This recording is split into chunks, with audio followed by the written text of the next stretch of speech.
ज्योति steno typing college में आप सभी का स्वागत है बच्चों। ये एसएससी की डिक्टेशन है। जो भी बच्चा इसको टाइप करना चाहता है गूगल क्रोम पे जा करके हमारी वेबसाइट है ज्योति steno typing college.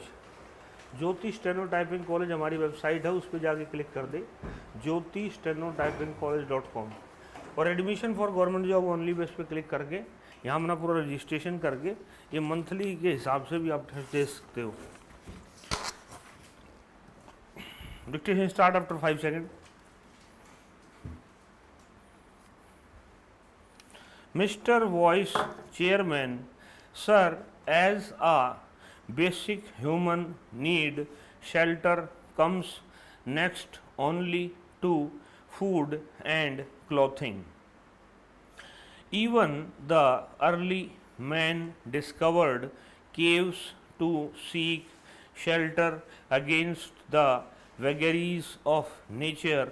Today, with rising population, many of the developing countries have to cope with and suffer malnutrition, disease, illiteracy, and hunger.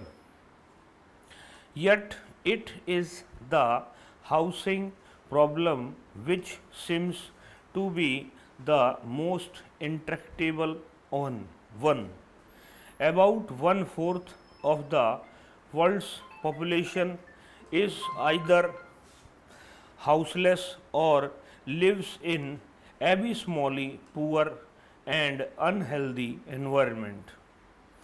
In India, sir, according to the 2001 census, 2 lakh urban households and another 4 lakh rural households have been without shelter. Taking into account the overcrowding and the awful congestion and the need to replace the kacha houses and repair the degraded and dilapidated ones, the actual housing deficit is to the tune of 59 lakhs in urban areas and 188 lakhs in rural areas. This deficit of housing is expected to rise to 39 million by the year 2010. AD sir, 25% of the urban population in India lives in slums which are without basic services. Another 20% of the urban population consists of households that are slum dwellers and live in single room units. Sir, this is the housing scenario in our country at the moment. In the early years of our planning, with the weak economy that was inherited at the time of independence, housing was not on the top of national agenda. The first priority obviously was to provide food for the people. A massive national program and endeavor has resulted in self-sufficiency in food, and we can be legitimately proud of our industrial progress also. In the sphere of communications and health services, we have made major strides, and the government has also intervened to ensure that clothing is provided reasonably to people to turn to housing and of course to education. In the last decade, quite a few schemes were promoted for encouraging housing activity. For the first time, a policy of housing has been formulated to grapple with the situation. It seeks to provide affordable shelter to every citizen in the country by the turn of the 20th century. Experience has shown that housing units raised by the official agencies for the poor are too expensive, and the intended benefit does not reach the beneficiaries for whom the schemes are launched. Now, the housing policy acknowledges the imperative of bringing the prospective beneficiary to the center of development process, and it emphasizes on involving the people in the housing and development programs. This is a welcome change, a welcome shift in the strategy to combat the problem. Man has always had the instinct to build a shelter for himself. Nothing else explains the mushroom growth of slums.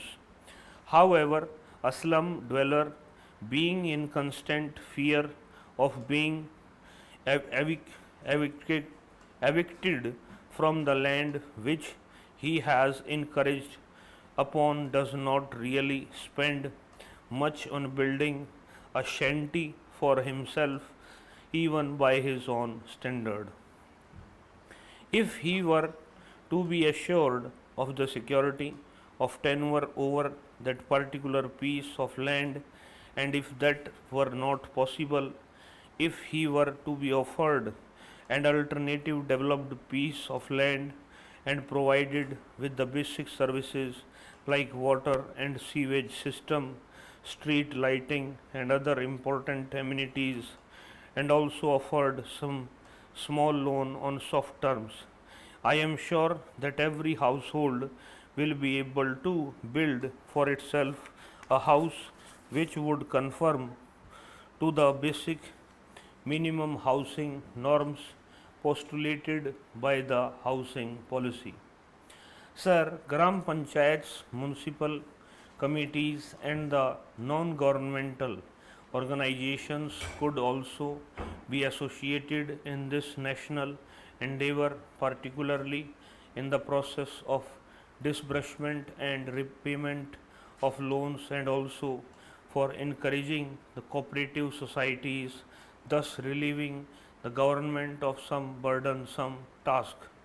Sir, today you know that the price of land is escalating at an unimaginable rate. Big business people, big land developers, and property dealers enter the business of real estate, which leads to speculation, and this has raised the price of a small housing plot to such a high level that at least 60% of the population cannot afford even a plot of 15 square meters, which is the minimum norm fixed for housing in the urban areas by the government. Sir, it is in this perspective that I say that any housing policy can serve a useful purpose only if the task of developing the land for housing purposes is taken over entirely by the government. The role of private builders in contributing to the housing activity in the cities cannot be undermined.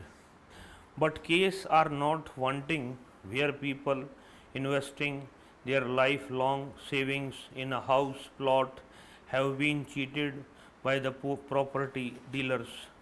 Land mafias have come up in almost all the major towns and cities of the country.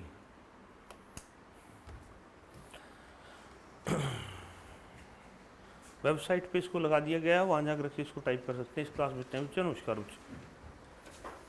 Hello hello